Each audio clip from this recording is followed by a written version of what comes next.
Dans la capsule Sismic Insights de la semaine, on parle de diversité, équité et inclusion avec Marie-Hélène et Joanie. Joanie, bienvenue sur Startup. C'est la première fois que tu es avec nous. Oui, enchantée. Merci de me recevoir. Ça fait plaisir. Ça va être le fun. Une nouvelle pro à notre table. C'est toujours agréable. Avec plaisir. Alors, pouvez-vous nous plonger un peu dans le fameux sujet de diversité, équité et inclusion? Oui, un gros sujet. Un gros sujet. Et tellement d'actualité, en fait. Je pense que la première étape étant de démystifier, justement, c'est quoi ces thèmes-là. Moi, j'ai eu l'occasion de former beaucoup sur le sujet à l'automne dernier, sur la diversité, l'inclusion, tout ce sujet-là de c'est quoi les impacts chez les gens. Puis, dans nos équipes, en fait, aussi, comment est-ce qu'on peut... en quoi c'est important d'en parler, de faire des actions aussi dans ce sens-là. Mais en premier lieu, en fait, dans la diversité, c'est de comprendre qu'on a toutes des différences. On a des caractéristiques, on a des éléments qui sont visibles ou invisibles qui vont vraiment être dans la diversité de qui tu es, de qui tu es en tant que personne. Et on est vraiment dans le volet caractéristiques et factuel.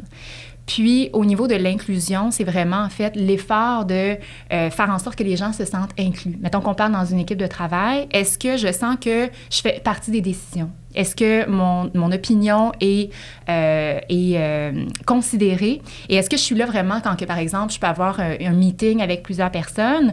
Je peux avoir de la diversité, mais j'aurai peut-être pas nécessairement de l'inclusion. Si je suis toujours en train, par exemple, d'écouter les mêmes personnes ou de demander... l'avis des mêmes personnes autour de la table, on n'a pas nécessairement de l'inclusion, même si on a de la diversité. Donc, c'est cette petite nuance-là par rapport à ce sujet. Et au niveau de l'équité, c'est de se dire, en fait, on n'a pas nécessairement besoin de faire un traitement qui est identique pour chaque personne. Puis l'image que j'aime bien, en fait, c'est avec des fleurs, de se dire, si j'ai des fleurs qui ont des besoins différents, bien, je ne vais pas donner la même quantité d'eau. S'il y en a une qui est en train de mourir, je ne vais pas donner la même quantité d'eau à chacune, je vais adapter selon leurs besoins. Et c'est ça, en fait, un traitement qui est équitable, de se dire, je vais adapter selon le besoin de la personne. Ça fait bien du sens. C'est super important. J'ai déjà plein de questions, puis je me souviens, je suis comme, oh my God! On est là pour ça. Oui. Mais c'est passionnant, puis c'est tellement une grande porte qui s'ouvre, en fait, quand on parle de... C'est un sujet, en fait, qui m'intéresse parce que je trouve que c'est un sujet qui est fondamentalement humain. Oui, totalement. Oui, puis en fait, c'est quand on s'y penche, c'est de se dire, il y a vraiment cette capacité, cette curiosité-là de connecter, puis d'aller au-delà de ce qu'on pense qu'on connaît chez l'autre personne, puis on accède vraiment à cette magie-là de son parcours et de son unicité. Vraiment. C'est ça qui est beau. Puis, je pense aussi qu'il y a beaucoup de mauvaise compréhension de ce sujet-là. On dirait que, tu sais, si tu le comprends pas trop, c'est comme, ben là, comment... C'est comme un terrain glissant au début. La peur. La peur de... Mais finalement, quand tu comprends qu'il faut pas avoir peur parce que c'est vraiment... Je sais pas comment bien verbaliser là, ma façon de le voir, mais je pense que vous comprenez ce que je veux dire. Tu peux pas faire de faux pas si t'es bien intentionné puis t'es réellement intéressé à comprendre, à inclure, à peu importe là, tout ce que tu viens d'expliquer. Tu peux pas faire de faux pas si tes intentions sont bonnes. Ben, tu peux quand même en faire, je pense. Ah ouais? Ben, mettons... Tu sais, si tu veux, exemple, moi, j'ai des horaires flexibles pour les gens qui ont des enfants, tout ça, puis je me fais dire, ben, moi, j'en ai t'es pas pas assez d'enfants. sévère. T'es pas assez sévère. Pourquoi c'est pas égal pour tout le monde? Moi, j'en ai pas d'enfants, puis moi non plus, je veux pas travailler un samedi sur 2. Là, dans ce cas-ci, moi, je me retrouve souvent bloquée à vouloir... Plaire à tout des le monde. gens qui font de l'anxiété, qui veulent pas être à l'accueil. Au salon, ça arrive, là. Mais une fois avec leurs clientes, ils sont super bien. Je vis ce gros défi-là présentement. Puis, ils sont vraiment bonnes une fois one-on-one. Mais dans le brouhaha des clientes qui arrivent, ils sont pas bien. Mais t'es coiffeur, t'es dans le domaine, il faut que t'accueilles. Mais en même temps, ils offrent un super service une fois one-on-one. Moi, je veux inclure, je veux que ça fonctionne. Mais comment faire en sorte que ça soit égal? Moi, je trouve que c'est un grand défi de le faire correctement. Puis de pas avoir l'air soit de la bosse vraiment pas sévère, trop lousse, ou de la fille qui veut tout le monde puis qui a pas de standard. Je trouve qu'il y a un équilibre difficile à atteindre, là.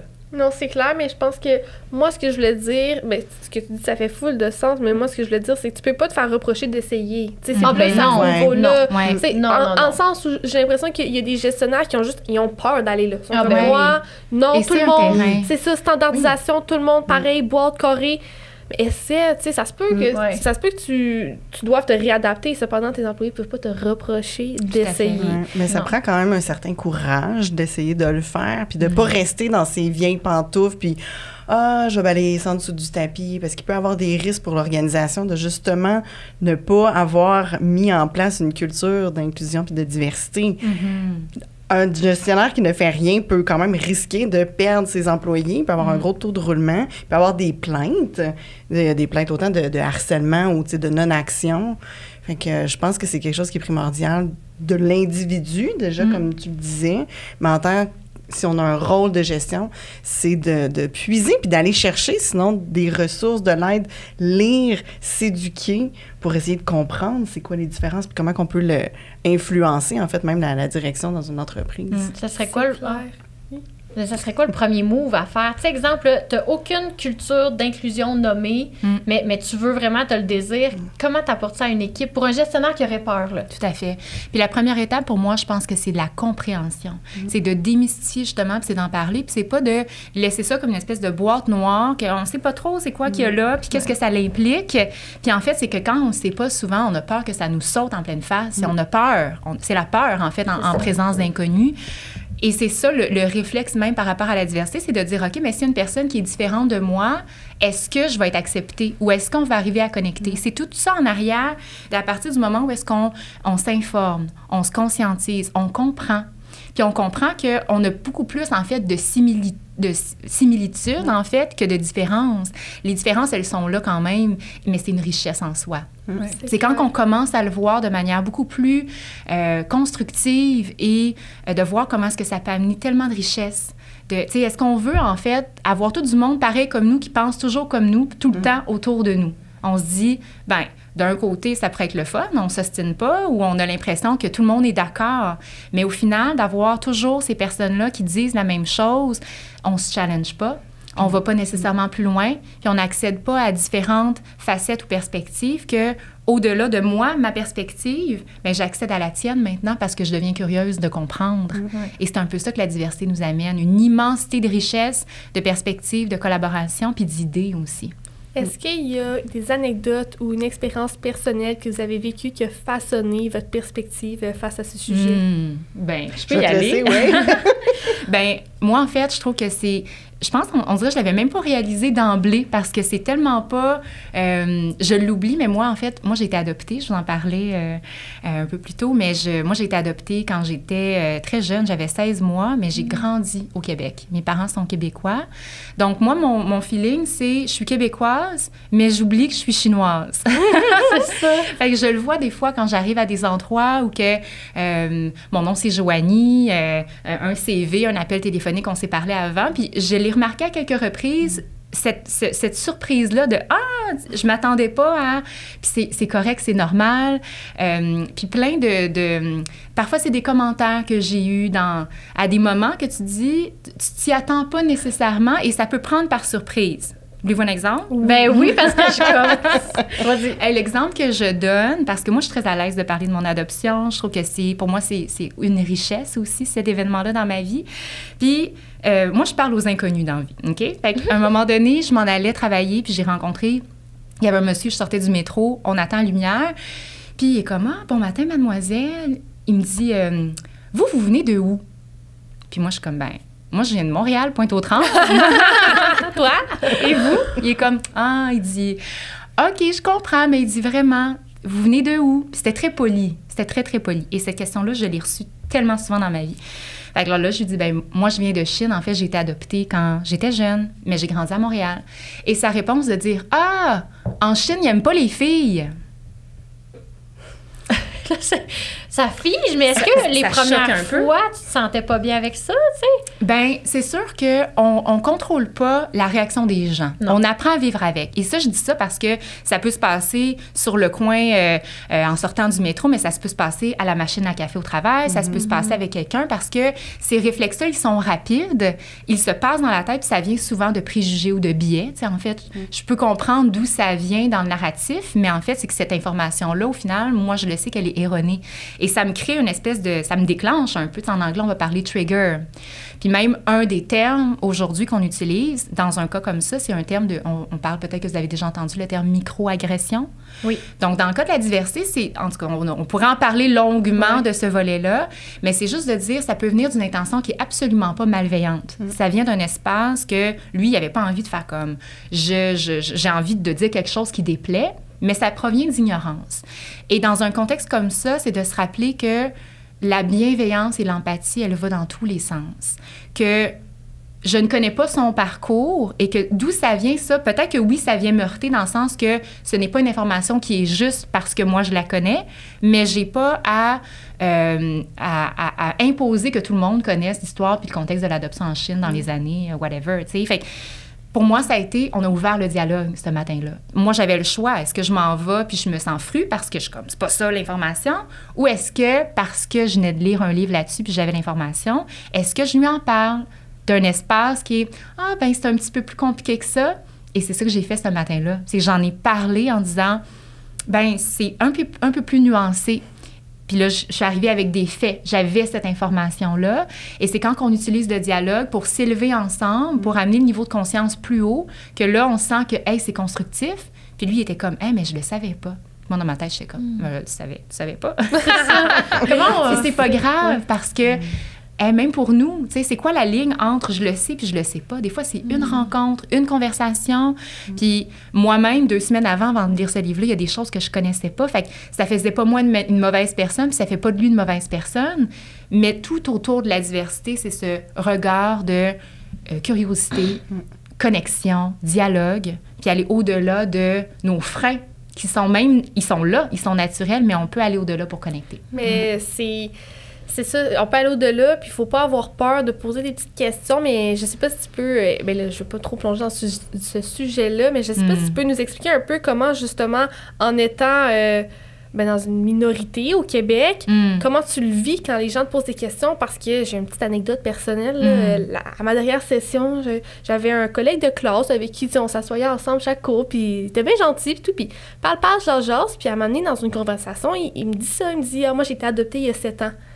Puis je suis comme, attends, t'as comme 20 ans. Il y a 7 ans. Il y a 7 ans, t'as été adoptée dans ton adolescence. Puis là, rapidement, j'ai comme passé à un autre sujet parce que je me disais, je sais pas qu'est-ce que c'est ça pour lui. Puis après, ça trottait dans ma tête. Finalement, j'ai fini par lui réécrire. J'ai envoyé un message, puis j'ai dit, hey, tu sais, merci de ton partage. Je sais pas, cette histoire-là, qu'est-ce que ça représente pour toi? Chose certaine, tu dois avoir vécu une épreuve avec ça. Puis ça m'a quand même touchée que tu me le nommes. Puis il était comme super reconnaissant de mon message. Mais je me disais... Tu sais, comment tu le vis, toi, quand les gens te posent des questions, puis tout? C'est un truc tout simple. En fait, j'ai un truc tout simple qui me vient en tête par rapport à ça, mais les gens, pour moi, ont le droit de poser des questions et j'ai le droit aussi de refuser si je me sens que soit j'ai pas le temps ou ça me tente pas ou c'est pas quelque chose que j'ai envie de m'ouvrir. La manière de le demander est vraiment importante. Puis dans les formations que je donne aussi, un truc vraiment tout simple, qui c'est pas moi qui ai inventé, mais je trouve que c'est tout à propos, c'est les 3 passoires de Socrate. Je ne sais pas si vous connaissez. Non. C'est de se poser en premier lieu la question, ce que je vais dire, est-ce que c'est vrai? Est-ce que c'est un commentaire? Peu importe. Est-ce que c'est vrai? OK, peut-être pas sûr, on passe à la deuxième, c'est dire, ce que je vais dire, est-ce que c'est bienveillant pour la personne par rapport à l'impact chez l'autre? Et la troisième, c'est de dire, est-ce que c'est utile à la conversation ou au lien que je suis en train d'essayer de créer? Puis, si c'est... On peut voir, par exemple, dans des exemples, mettons, dans des équipes, si c'est quelqu'un qui se fait répéter sa nationalité de manière et insérer toutes les nationalités, est-ce que c'est utile? Est-ce que c'est bienveillant pour la personne? Est-ce que ça peut avoir un impact? Peut-être que oui, peut-être que non. Hein? Tout le contexte, et c'est ça l'affaire, c'est que le contexte, ça fait 10 ans qu'on travaille ensemble, puis que moi, c'est mon petit nom, puis je le sais que c'est bienveillant, ça me dérange pas, mais c'est d'être capable de se rappeler que je peux le nommer, les gens ne savent pas, et de ne pas répondre à une agression en agression. Même si c'est pas une agression en tant que telle, même si j'ai l'impression que je me sens déclenchée, mais c'est pas en te répondant bête ou quoi que ce soit que ça va rétablir un certain équilibre. Et une curiosité ou un questionnement, par exemple, moi, dans mon cas, tu me poserais des questions sur mon adoption, je trouverais ça comme une ouverture à connecter. Peut-être que ça serait différent pour quelqu'un d'autre, mais... il y a cette ouverture-là, cette curiosité-là à apprendre sur l'autre. Et ça, c'est tout à ton honneur. Et il y a une manière de le faire. Et je pense que quand ton intention, t'es bien ancré dedans puis qu'on peut le sentir que c'est bienveillant, c'est une bonne manière de le faire. C'est clair. Puis, pour conclure, tu as mentionné vite tantôt les microagressions. Est-ce qu'on peut se faire un petit topo rapide sur les microagressions? Qu'est-ce que c'est? En fait, la définition, parce que c'est un concept qui vient des États-Unis, en fait, dans les universités dans les années 80. La microagression, en fait, ça peut prendre forme d'un commentaire, une blague. Ça peut être un commentaire, une question aussi, en apparence banale. Donc, ça peut se passer dans des soupers de Noël, ça peut se passer au bureau. Donc, c'est dit de manière peut-être en public également. Mais ça va porter atteinte, ça va être perçu par la personne qui le reçoit comme étant péjoratif ou insultant. Et ça, il y a une partie qui appartient à la personne qui le reçoit également, mais l'impact, il est là quand même. Mais ça ne vient pas d'une intention qui est négative. Et il y a ce travail-là des deux côtés, de se dire, en mon sens, à moi, quand que j'étudie et je me suis approprié ce concept-là aussi, de me dire, on a une responsabilité partagée, d'être conscient de lorsqu'on dit des choses du genre, ah, mais ça, en Chine, ils n'aiment pas les filles, ou ça peut être peu importe, des questions qui peuvent sembler intrusives, de dire, OK, mais c'est quoi l'impact? Est-ce que c'est juste une curiosité maladive? Puis dans le fond, je pousse vers la personne, puis la personne, je le sens qu'elle vit un malaise. Et de l'autre côté, la personne qui se sent pas bien là-dedans est capable de dire, tu sais, ben moi, cette question-là, je me sens pas à l'aise d'y répondre ou je ne continue pas dans cette direction d'être inconfortable. Il y a une responsabilité partagée indéniablement, mais c'est un sujet ma foi, très intéressant qu'on pourrait en parler longtemps. Mais j'espère que ça répond on va avoir besoin de plus que 12 minutes. Oui, c'est ça. Parce que moi, j'aimerais ça conclure sur, finalement, une microagression, ce n'est jamais volontaire que ça soit une agression. C'est ce que j'en comprends. Ou des fois, ça peut l'être. C'est ça. Sinon, c'est un autre type d'agression. Par définition, une microagression n'est pas volontaire, mais ça n'enlève pas le fait qu'il va y avoir des impacts chez la personne. Une personne qui reçoit à répétition quelque chose, si elle ne le dit pas, va avoir des impacts importants, en fait. Et quand on parle de l'impact de la diversité, équité, inclusion en milieu de travail, c'est que, oui, ça va amener de la collaboration, mais un manque de diversité aussi va créer tout l'inverse. Va créer de l'isolement, va créer un manque de confiance, va créer des dynamiques de groupe qui vont faire en sorte que je me sens pas en confiance parce que j'ai l'impression que je peux me faire rentrer dedans ou recevoir quelque chose qui est déplaisant à n'importe quand. Fait que donc, ça va avoir un impact négatif sur les équipes de ne pas adresser ces situations-là. C'est pour cela qu'on intervient et qu'on a des outils à proposer, mais qui commencent définitivement par la conscientisation de l'information. Merci les filles pour le partage aujourd'hui. On en retient de prendre le temps d'évaluer son environnement puis le contexte pour tout individu. Puis pour les gestionnaires, les membres d'équipe, ben c'est la formation puis la sensibilisation. C'est intéressant puis c'est un beau début ou en tout temps en fait à maintenir. Toujours se garder à l'affût. Merci, on se retrouve dans 2 semaines. À bientôt. Oui, à bientôt. Cette saison de Startup est propulsée par Sismic Culture d'Impact.